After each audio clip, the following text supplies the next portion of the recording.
뭐 혼자 떠들다가 그렇게 내자 시작할게요. 여러분 내일부터는 저의 이 얘기는 SCM 공급망 관리 기에서 시작합니다. 이게 투치 일본 애들이 우리나라에 어떻게 영향을 줄 수 있는가에서 공급망의 갓서플라이 체인 매니지먼트 공급망 관리 이걸 SCM 분석을 하다가 제가 이 생각에까지 된 거예요. 그 다음 ESCM 분석을 제가 맨 처음에 관심을 보게 된 건 동진세미캠입니다. 동진세미캠 L. 그 SCM을 분석하다가 제가 알게 된 것 같아요. 여기서 있잖아요.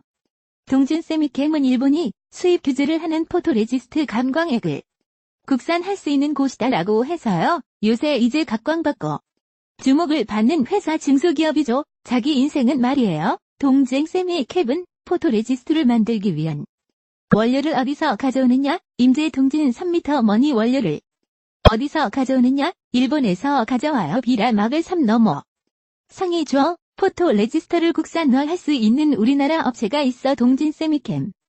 라고 오케이 그럼 여기서 하면 되라고 봤더니 원료를 일본에서 가져와. 일본 업체가 어디라고 보냐? 할 땐 이 일본은 요요 트레이딩. 라유 유 트레이딩 코리미티드 오유 트레이딩입니다. 이 회사로부터 원료를 수입해 이 회사가 어느 계열사일까요? 어디 결산 줄 아세요? 미쓰비시 화학의 14사 우리나라 한때 중대 전쟁 범죄를 일으켰다는 미쓰비시 화학의 케이스입니다. 그래서 여러분이 동진세미캠 네 일본의 존이 얼마일까 들여 유추하는 방법이 있어요. 매출 원가가요. 6,416억입니다. 2016년 대엘로 봤을 때 2016에서 매출 원가가 6,416인데 원가율이 84%예요. 그런데 이제 중요한 건 요 2016년의 원엔 난 여기 6.5% 정도 모르거든요. 2.5% 오르는데 여기 동진세미캠의 원가율이 3%가 오릅니다. 뭐 이 원가율이 환율 먹는 것만으로 다질 정할 순 없는 거지만 대량 유출 다른 요인들을 모든 상태에서 유추해보자면 동진세미캠의 매일 원재 그래서 일본 5조 의존도가 대략 50% 정도 되는 거 아니냐라는 유추를 할 수 있는 거죠. 일본 확률이 6% 올랐더니 매일 뭔가가 오고 3%가 올랐다 그렇다면 한 50% 정도 일본으로부터 들어오는 거 아니냐라고 유추를 할 수 있는 거죠. 자 이거는 그쪽 회사에서 더 정확히 나와야 되는 바고 동진세미캠 사주원료 매일 체어 가칭 카프로와 중국 등 다른 해외 국가와 국내 업체도 다수 섞여 있다. 뭐 이렇게 얘기에 나옵니다. 그리고 이제 제가 공부만 관리해서 또 하나 이제 주목을 하는 게 SK의 회사 자체를 보면 유타 어때요? 인수합병 M&A로 큽니다. 오너 60 SK텔레콤 파이닉스 SK가 만들어서 키운 회사 합니까? 만원을 해서 먹은 겁니다. SK는 유공도 SK텔레콤 더 하이닉스도 주력 기업들도 전부 다 M&A로 컸어요. 자 그런데 그러면 SK는 야하이닉스 관련돼서 이 공급망 층이 늘려 수지 깨워라 가지에 한 개 꿀 빨고 이익이 많이 남는 것은 말이에요. 수십 개 알아라는 것은 원료 공급업체 도자기 계열사로 만드는 겁니다.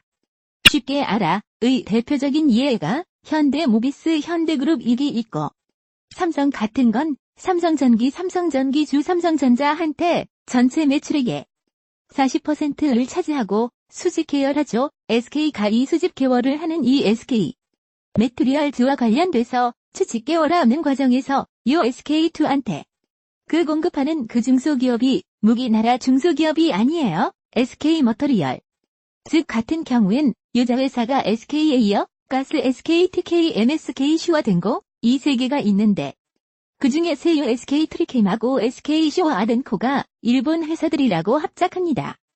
슈와덴코 같은 경우가 주며 탈의한지 51% 슈와덴코 49%가 출자해서 만든 SK 슈와덴코 이렇게 되고요. SK트리캠 같은 경우에는 SK의 펄려지가 65, SK트리캠이 35%로 합작 범인입니다.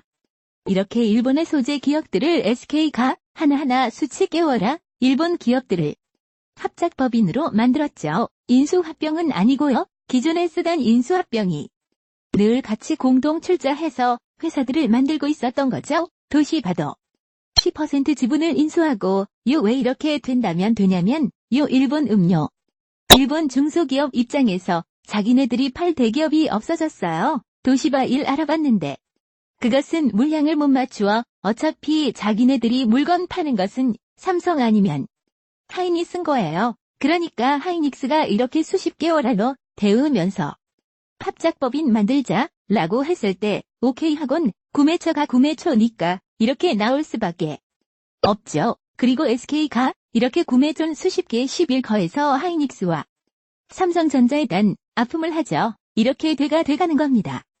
그런데 여러분 제가 여기서 이 미츠비시 계열사라고 해서 비즈 계열사를 봤거든요. 미츠비시가 여러분 돈 버는 제조회사가 나만 아는 게 없어요. 미츠비시 자동차가 여러분 시가총액 277천에 7천 매매 더 겐 실주정부가 우리나라도 늘었어. 7주 정도밖에 안 됩니다.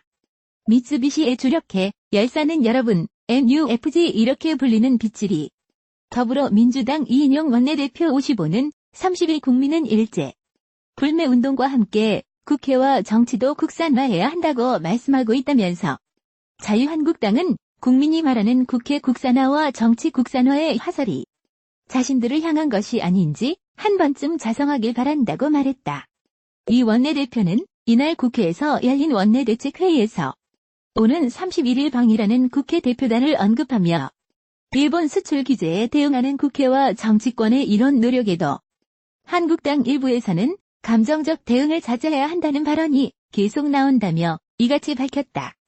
그는 이어 하지만 당당하게 외교를 하는 우리는 이미 이성적으로 기술 독립과 정밀화학 분야 등 부품, 소재 산업 육성에 나서고 있다고 강조했다. 이 원내대표는 또 일본이 다음 달 2일 가기에서 한국을 화이트리스트 백색 국가 명단에서 폐쇄할 가능성을 거론하며 일본이 경제적으로 맹렬히 추격하는 우리나라를 배아파하는 좁은 이웃이 될 것인지 통 크게 협력하는 이웃이 될 것인지 시험대에 들었다. 국민이 하나 돼 경제안보를 지켜야 한다고 말했다. 모바일 프로세서 분야에서 지속적인 투자로 성과를 내고 있다. 올 2분기 매출이 전년 동기 대비 3% 줄었으나 이하트와 자율주행 사업에서는 모두 두 자릿수의 증가율을 기록하는 등 투자의 결과물도 나오고 있다. 연간 기준으로 지난 2017년과 지난해 삼성전자의 반도체 매출 1위 자리를 내줬던 인텔은 올해 권좌 복귀가 유력하다. 지난 2년간 메모리 반도체 초황의 효과가 거치고 있는 가운데 꾸준히 실적을 내온 결과다. 이미 분기 기준으로는 지난해 4분기 1위 자리를 탈환한 뒤 2분기 연속 권좌를 수성 중이다. 이 때문에 메모리 반도체에 비해 상대적으로 경쟁력이 떨어져 보다 적극적인 투자로 따라잡아야 하는 위치에 있는 국내 업체들은 발목을 잡히고 있는 상황에서 앞서 있는 경쟁사들은 오히려 적극적인 투자를 단행하고 있어 격차가 더 벌어질 수 있다는 우려가 제기된다. 업계 한 관계자는 최근 일본 정부가 수출 규제 강화가 이뤄진 소재 3종에만 시선이 집중되고 있다며 우리가 일본 정부의 화이트리스트 수출 대국에서 제외되면 더 많은 장비와 소재 수출 규제가 발생할 수 있다는 점에서 시야를 더욱 넓게 봐야 할 것이라고 강조했다. 반도체 코리아가 위세를 떨치고 있는 메모리 반도체도 경쟁자들의 추격이 시작된 상태로 전방위적인 공세가 벌어지고 있다. 글로벌 낸드 플래시 시장 2위 업체인 일본 도시바 메모리는 최근 사명을 키옥시아 교쿠시아로 바꾸고 도쿄 증시 상장을 선언한 상태다. 키옥시아는 일본어로 기억 메모리를 뜻하는 키오쿠 키아큐와 그리스어로 가치를 의미하는 악시아, 액시어를 합친 것이다. 상장을 통해 확보한 자금을 4차 산업혁명 관련 분야에 집중적으로 투자해 글로벌 메모리 시장에서 입지를 확대한다는 전략이다. 또 이 밖에 미국 마이크론과 브로드컴, 퀄컴, 텍사스 인스트루먼트, TI 등도 오지와 인공지능 AI 등 4차 산업혁명 분야에서 반도체 수요가 계속 늘어날 것에 대비해 첨단 공정 도입을 서두르는 분위기다. 또 다른 업계 관계자는 국내 업체들도 최대한 신속하게 해법을 찾아 나가는 중이지만 워낙 쉽지 않은 과제여서 근본적인 해결 방안 마련은 쉽지 않을 것이라며 글로벌 업체들의 투자가 지속되고 있는 상황에서 우리의 투자를 차질을 빚지 않을까 우려된다고 말했다. 반도체 업계를 비롯한 국내 산업계가 불안을 느끼는 지점은 현재로 선 일본의 의도가 불분명하다는 점이다. 일본 정부는 표면상으로는 수출 관리 강화를 이유로 들고 있다. 한일 양국의 신뢰 훼손을 거론하며 기존의 수출 루트를 걷어들인다는 취지다. 그러나 기존 소재 3종은 물론 화이트리스트 배제 후 수출 규제가 추가로 적용될 전략물자에 대해서도 일본 정부가 서류 미비 등을 이유로 수출을 의도적으로 지연시킬 가능성이 있다. 제기 한 연구소 관계자는 최장 90일이 걸릴 수 있다고 하지만 그 이상으로도 지연될 수 있다. 한국 기업 입장에선 상당한 생산 차질이 빚어지는 것이라고 우려했다. 다른 관계자는 수출 규제 3종 한국 수출 계약에 대한 심사 결과들이 나오는 시점을 보면 일본 정부의 의도가 보다 확실히 드러날 것이라고 말했다. 조치를 철폐하고 우리 정부와 빨리 협상해야 한다고 설득한 예정이라며 경제적, 외교적, 안보적으로 일본의 조치가 전혀 도움이 안 된다는 것을 강조할 것이라고 말했다.